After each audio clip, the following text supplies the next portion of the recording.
چاڕۆژمانەش بۆ تۆڕا دویەم یا هەڵبژارتنا سەرۆککۆماریە لە تورکیە di navberê de du hevpeymanên sereke hene, hevpeymaniya cumhur, hevpeymaniya millet, êdî partiya zever jî parçe bûye. Ew ê ku wan piştgirî dikir weke hevpeymaniya ETA,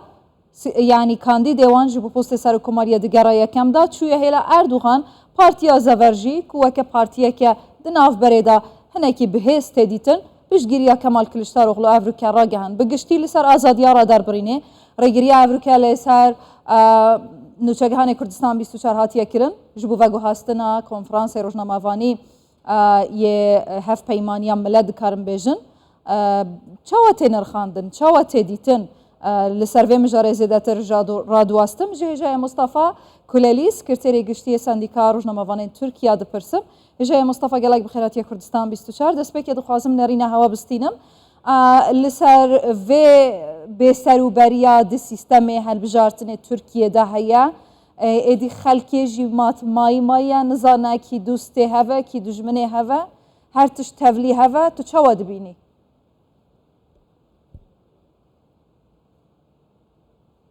Maalesef Türkiye'deki mixabin sistema helbijartinê Türkiye niha li ser nijadperestî û ji hev dûrketinê niha jehrî bûye. Kesên ku bêdeng mane, bêbiryar mane ji ber qazançkirina wan dengan zimanê bangeşeyî tund bû û ketin pêşbirkê. Divya bu Türkiye rewşê wiha berê derbas kiriba. Türkiye di nav pêkvejiyanê de dijî gotinên Kurd û Kurdistanî qedexe nebû, kes neditirsiya lê niha nicadperestiyekî erzan tê meşandin û Türkiye paş ve diçe. Dîsa dibêjin em dîsa nebêjin Kurd, Kurdî naaxivin nebêjin Kurdistan. Eva pir helwestên sivikin û em vê qebûl nakin taybet astenkirina hevpêşeyên me ji ber peyva Kurdistan, ji ber mayka Kurdistan 24 û ji bo weşana Kurdî helwestekî wiha nijadperestî, netewperestiyekî wiha li ku derê meriv temaşe bike ciyê dilgiranî ye û ciyê şermezarî ye. Baş e, hêjayê Mustafa, ev helwîsta di vê demê de pêşî helbijartinan bi çar rojan hatiye nîşandan, hûn çawa dibînin? Kurdistan 24 kenalekî fermiye li Tirkiye 8 sala weşana xwe dike, li her derê Tirkiye bajarên mezinên Tirkiye Bakurê Kurdistanê heye. Eva yani mirov dikare çi fam bike ji vî helwîstî bi taybetî ji pêkhateyên hevpeymana millet di vî demî de?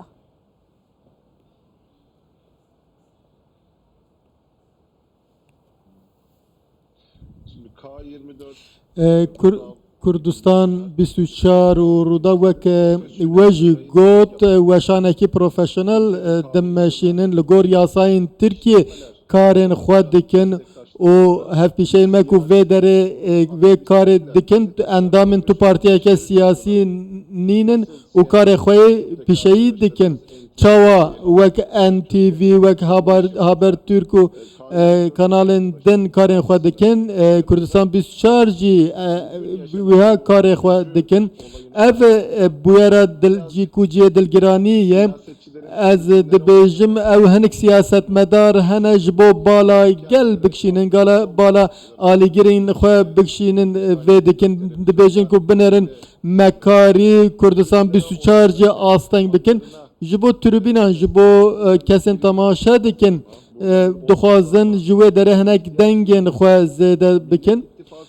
Hevpeymana millet gelo ji vê de çawa bandor bibe, meriv kare bêje eve helwesa hevpeymana millete eva hinek zêde dibe. Ji ber ku Partiya Zafer ne di nava hevpeymana millet de ye,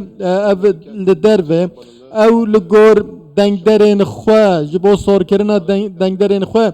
vê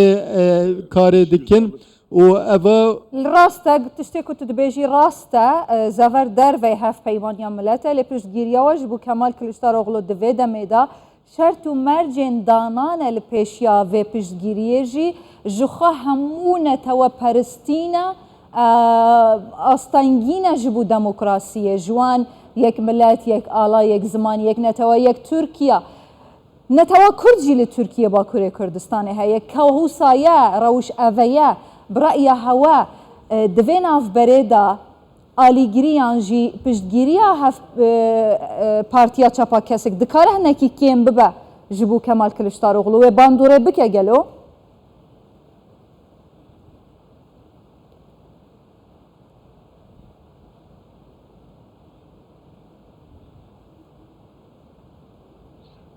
Bunlar çok politik sorular. Eva pırsın politikin eva derveyi ezmuna mina pisporya minin le ez dexwazim dîsa bêjim civaka Tirkiye ev pırsın wiha derbas kiribûn lê siyasetmedar carna ji bo dengan serî li van zimanên paşverû didin lê civaka Tirkiye ji bo hemû partiyan dibêjin 30 sal bere dibe ku meriv behsa wiha bike digot îro civak ji siyasetmedaran demokrattir e civak zêdetir bi nirxên rojavayê ve girêdayê lê siyasetmedar paş temane Baş. em karin ciwanan binêrin Pirsa Kurd êdî ji bo ciwanan nîne ji Kurdî jî nepirse Kurd û Kurdistan jî êdî ji bo ciwanên nû nifşên nû nepirse ew dixwazin wek hevtemenên xwe yên rojavayê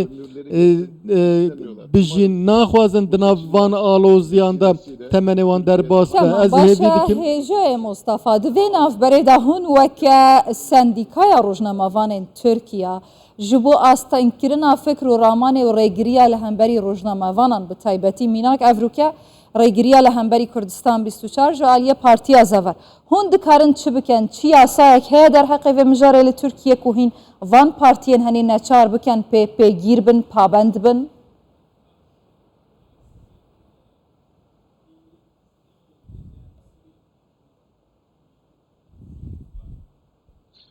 Gerçeği söylemek gerekirse Arastî li gor yasayê tiştek û meriv bikin nîne ji ber ku Partiya Zaferê civîna rojnamevaniya wan e ew dibêjin em vê mayikê vê logoyê qebûl nakin eva bêrêzî ye eva şermezarî ye lê netawan e em karin vê rexne bikin vê şermezar bikin li pêş civakê şermezar bikin divê hemû rojnamevan wek hev bin siyasetmedar bi yek çavê bi hemû rojnamevanan binêrin ew nêrîn ji bo civakê nêrîn cuda ne divê werin divê her tim bibîr bînin mafê gel heye ku deng ji nûçe bigê nûçan bigê zanyariyan û divê rojnamevan jî her tim bo parastina mafên bingehîn mafên rojnamevanî kar bikin û em her carê divê bo siyasetmedaran vê bêjin. gelek spas hêjaya Mustafa Kolalî sekreterê giştî Sendîka Rojnamavanên Tirkiye. ben teşekkür ederim.